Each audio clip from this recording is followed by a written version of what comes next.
Alright,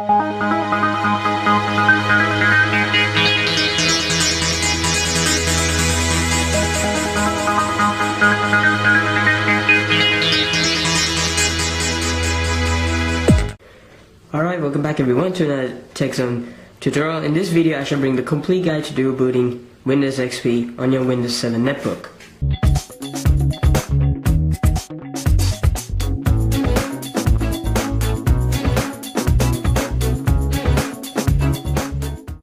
Things you will need: a 1GB USB. In this case I shall use an Immersion 8GB USB. The netbook, of course. In this case I shall use a Samsung N150. You'll also need 10GB of hard drive space. Note, here's an important fact. Make sure that there are Windows XP compatible drivers for your netbook, otherwise it's just going to be hopeless. If you want to know if the netbook is compatible with Windows XP as well, check over to the official website and check. In this case, they have Windows XP drivers available for my netbook. A backed up copy of Windows XP, and finally a program called WinSetup from USB in order to copy the Windows XP files into your USB. Step 1. Make a backup of your CD. Make sure that you have a copy of Windows XP. Like you can see, I have Windows XP Professional Service Pack 3. You're going to copy all of the files from the ISO and you're going to store it in a folder. So basically your Windows setup is going to be inside a folder. Step 2. Partitioning. Partitioning your hard disk is also important. What do you expect? Where are you going to install Windows XP? In order to do that, right click on my computer and click on Manage. The computer management should load up any minute.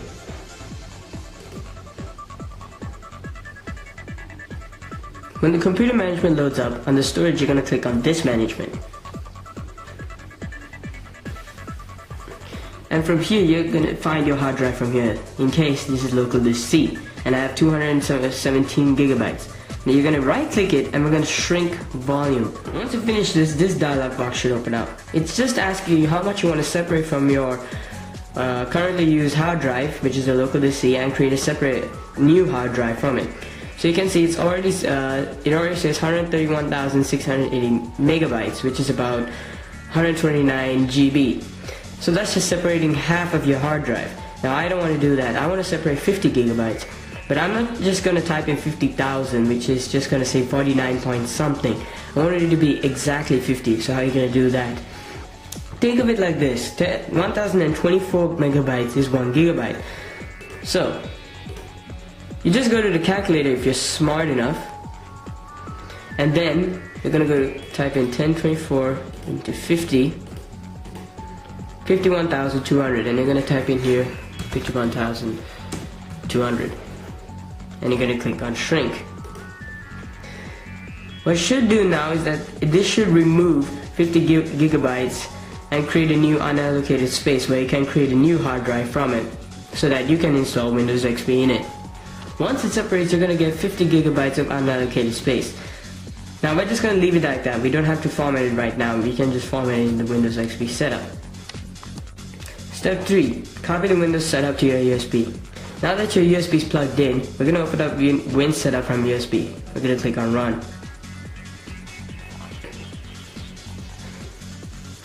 Once this loads up, you will get something like this. Now it says using NTFS improves a lot performance. I'll explain that in a bit.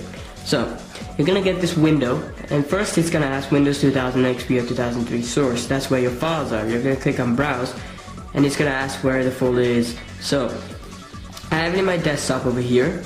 And you're just going to basically select it. Make sure you select the folder which has the folder i386 which is in it. So select that folder, not i386, the folder where all the Windows setup is, which is right there. And then USB disk selection, which you can see I've already selected it. Now you will need to format your USB disk. So in order to do that, there's this button here called RM Prep USB. So let's click that. And file system, NTFS. Now why NTFS instead of FAT32? NTFS has a lot more performance, and well, what I mean is that Windows setup is a lot faster than FAT32. If you were to format the USB and load the Windows setup from it in FAT32 format, it's going to take about, well, it took me about 4 hours to load up the Windows setup. Whereas NTFS, it takes about less than a minute. So that's why you're gonna put it as NTFS, very important. And format options, you're gonna select on quick format. Click on start and click yes. And it should start formatting, it should finish in a bit. Okay, and once this is done, you should get a message saying some information about your USB drive. Click OK and click close. So let's continue from here. Leave everything as it is now that you have already selected the Windows XP destination. The USB disk has also been selected. And once you're ready to go, you're going to click on go. And now what it's going to do is going to start the process of copying the files to your USB and also add a bootloader to your USB. So this process should take about 14 minutes. Yes, it takes that long to copy the file. So once this is done, I'll get back. Alright, so after about 20 minutes later, it's almost done. You can see the total amount of files is almost matched up, which means there are a few files left to go, and now it's finished. So now it's just finalizing this, and then we shall continue. One final important note though, make sure you download the drivers for your Windows XP partition now, because when you install Windows XP, you will need anyway the Wi-Fi drivers or LAN drivers in order to use the internet. So make sure you download all the Windows XP drivers now, okay? And when you do that, now you can see it's already done. It says keep the USB plugged in and all that. Let me just show you what I mean, okay? So, once you're done with this, let's close this. And now you're finished with step 3 and copying all the files to USB. So now you're ready to install Windows XP. So again, like I said earlier, download the Windows XP drivers now in order to use the internet in Windows XP, and there are some further files you need to download for the upcoming steps. Step 4, booting the Windows setup. So now at this point you will need to boot from your USB. So what I'm going to do now is basically, let me just emergency shut down this, just to make life easier. Now you're going to turn it on, and you're going to enter the boot menu. I don't know why my camera's shaking. You may need to press F2 or something to enter the boot menu, okay? So it's just going to stay like that. And now you're going to head over to the boot section, boot device priority. And over here you see Immersion Nano Pro, which is my USB. You're going to put that to first, so that it boots from the USB first. So do it like that. So my USB comes first and my hard drive comes second. So exit this.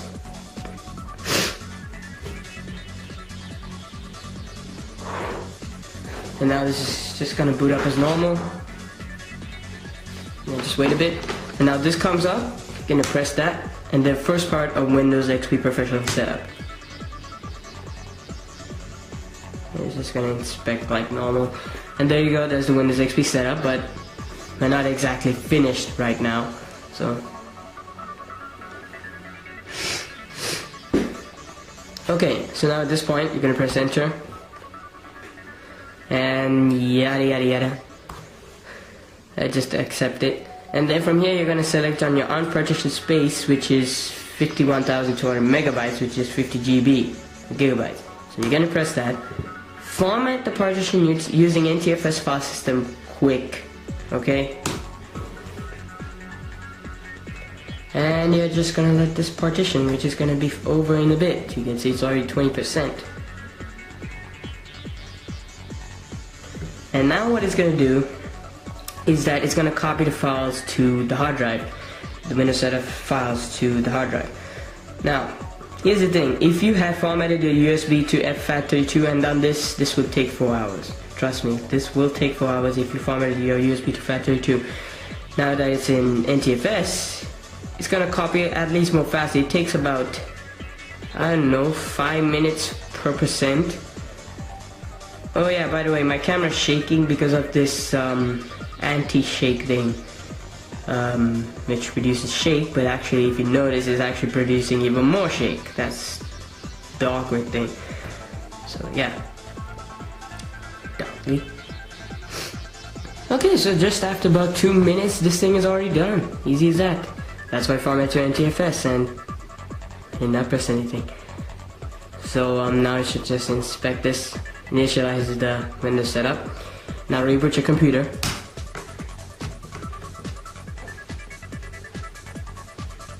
At this point,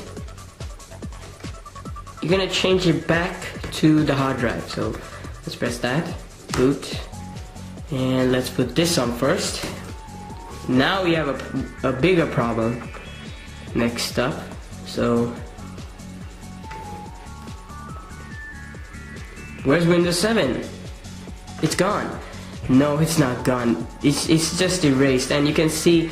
Okay, here's the thing I have to explain right now. You saw 3 Windows XP entries, right? Well, because I have installed Windows XP 3 times on this netbook, so that's why it's showing 3 entries. But usually the last one is the real Windows XP 1, but it doesn't show Windows 7. Now we're gonna fix that later on. Okay, so don't worry about this. Step 5: installing Windows XP. Now, like I told you earlier, nothing to worry about. So let's just boot again.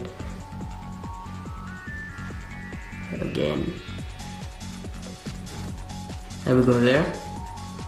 There we go, there's your Windows XP boot.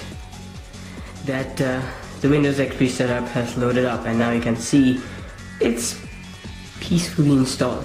Okay, so you can see it says about 39 minutes for installation, but actually it's not going to be 39 minutes, it's going to be about 15 minutes, let's say. So while it's installing, you will get this information of the brand new features Windows XP has to offer, and like new look and internet and multimedia and all that. So just go through it to have a piece of history, and then once this is done, I'll show you what to do. By the way, you're gonna go through some information filling, such as you'll need to fill up the date, you will need to enter the serial key, you will need to enter some information, your password, everything. So you will need to basically type some of your information in here during the installation.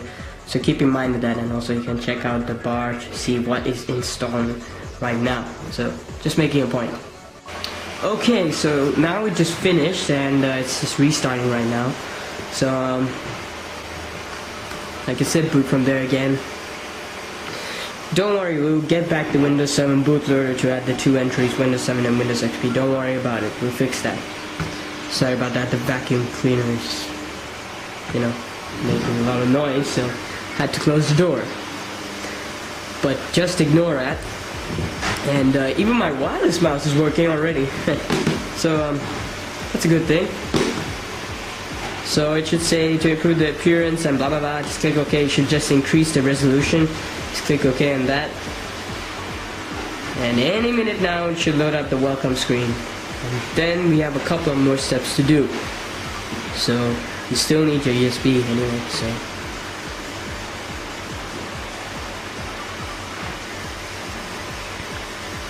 there's your welcome thing. And set up. Let's click next. Not now.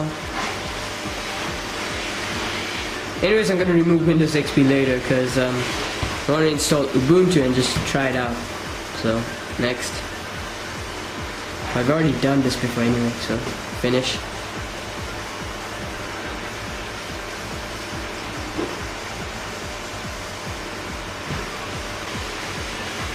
Should load up the start menu as usual. There we go. So now you have successfully installed Windows XP. All you have to do now at this stage is install the drivers and everything you want. And then what you're going to do is this step. Step 6. Restore the Windows 7 bootloader. So now at this point, you need to restore the Windows 7 bootloader. In order to do that, you will need to download the Windows 7 recovery disk from the link in the description provided by EasyBCD. It's not illegal, don't worry. It's just basically the Windows 7 setup without anything in it. The main purpose is to just recover any startup options or anything like that. So Windows is not actually in it. It's about 100 MB only, so just download it. And you can see right here, add the files into a folder right here. And again, load up WinSetup from USB. We're going to use the USB again to boot that up as well. WinSetup from USB. And we're just going to leave Windows 2000 XP source because we're already done. And instead on format USB disk, we're going to format this again to NTFS. So let's just format it. Okay, once this is done, You're gonna click on OK, close. And instead you may go under, you may also add, there is the Windows 7 Vista 7 Setup Recovery ISO. You're gonna enable the checkbox and browse for that folder. So it's in the desktop, so just click that folder, which has everything in it. And USB disk selection, and just leave everything else and click go. It should do the same thing as like you did for the Windows XP thing, except it should take a much shorter time since they're less fast to copy. And once it's done, I'll show you the next step. Okay, once it should finish, you can click on agree, done. And now step 7, recovering the bootloader. So all you need to do now is restart the computer like normal, and you're gonna boot from the USB again. I'm gonna boot. I'm gonna set the USB first again.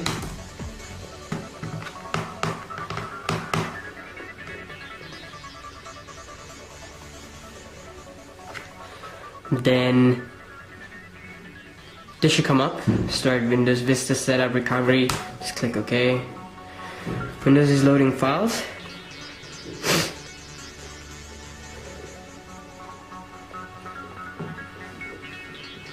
Now it's gonna stop in the middle of the way. I know, every time I go to Windows XP it restarts and go, and when I go back to Windows 7 it restarts and I have to do it again, so it's gonna happen again anyway. So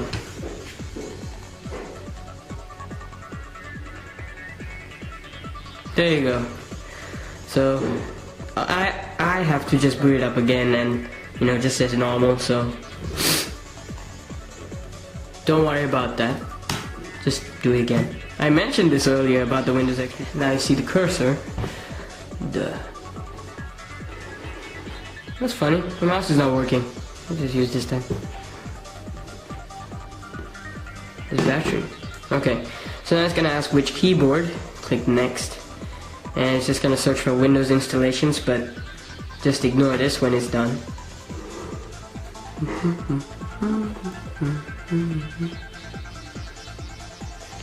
It's gonna give a message that something is wrong with your Windows 7 drive. It will fix it for you, but don't restart the computer because there's some command line functions we have to do right now. Don't worry, it's easy. So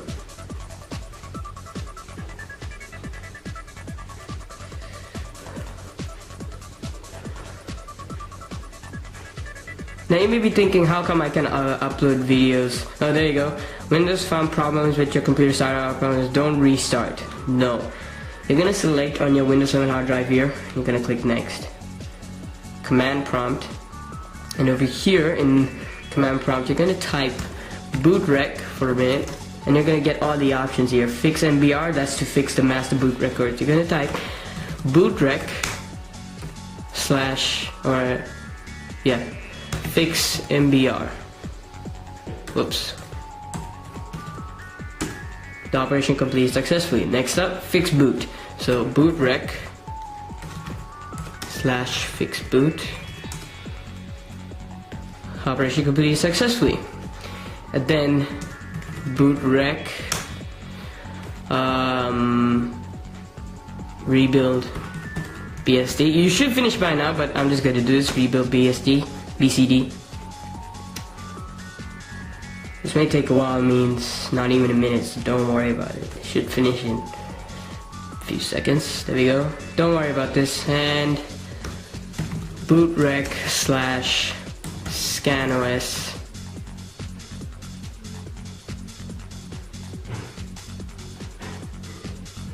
And you're done. Oh, my mouse is working. Okay, once you're done, you're gonna restart the computer. Go into the BIOS again.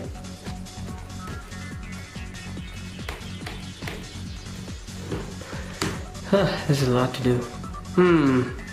How did my hard drive get over there? Okay, anyways, go back to your regular hard drive.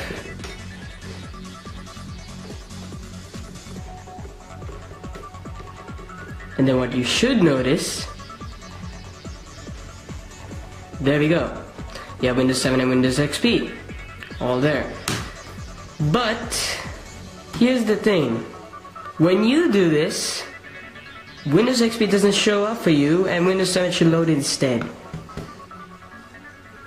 So we have to fix that. Now unfortunately for me, I already fixed it with this program called EasyBCD. By the way, now you will need to get a program called EasyBCD, which is in the description. You can check down there. You're going to download that. And by the way, now for me it's already fixed because I already did this earlier. But for you guys, it has not done yet. It's not fixed yet because it will just automatically boot out to Windows 7 and you don't get the Windows XP option. So we had to fix that right now. So let me just get to the final step and we shall continue. Step 8, add Windows XP to the bootloader. So now, like I said, you have to download a program called EasyBCD. You can see up there in the title, EasyBCD. Link will be in the description. And you can see I removed Windows XP from the bootloader just to show you guys how to add it. So this is the bootloader. There is Windows 7 and it's linked to drive C. And to add Windows XP to the bootloader, go to Edit Boot menu. You can see when Microsoft Windows 7 is there. And you're going to click on Add New Entry. And under Type, you're going to select Windows NT 2K XP or 2K3. Now it says drive automatically configured, but don't automatically detect the drive because you'll never know what it'll do. So if you don't know which drive is Windows XP in, it's drive D for me. You can see here 50 gigabytes. So it is drive D. And name will be called Windows XP just to show you what it is, it has been added or anything like that. And you're going to click on Add Entry. It should say there Windows XP added to the boot menu. So you can see now the boot menu should have Windows 7 and Windows XP. So I've set Windows 7 as default and it should boot in 30 seconds. Now go to bootloader setup and make sure you install the Windows Vista 7 bootloader to the MBR. Click Write MBR. One more time. Then edit boot menu, click Save Settings. I forgot to do that. Click Save Settings as well. Yeah, it's still saving.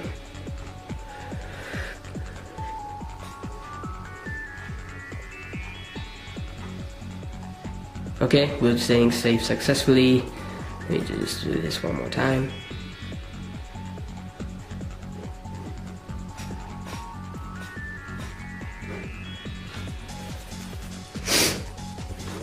Okay, and once you are done, how do you know if it works? Let's restart the computer. So let me just turn it on right now. Now let's check.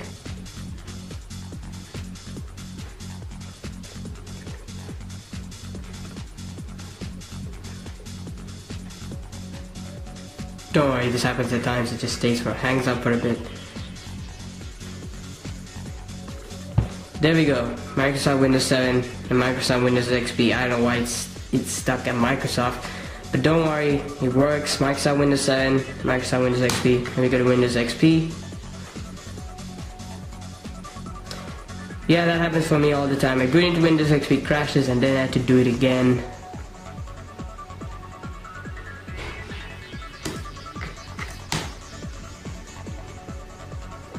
There we go, it boots up. So that's about it. Hope you enjoyed the video. If you did, why subscribe for more. So let's check if it logs in properly. So that's about it. Hope you enjoyed the video. If you did, why subscribe for more. Stay subscribed to for my next video, how to install or dual boot Ubuntu Netbook edition on your Windows 7 Netbook, and how to restore the bootloader as well. So stay subscribed for that, and that's about it. So thanks for watching, and have a great day.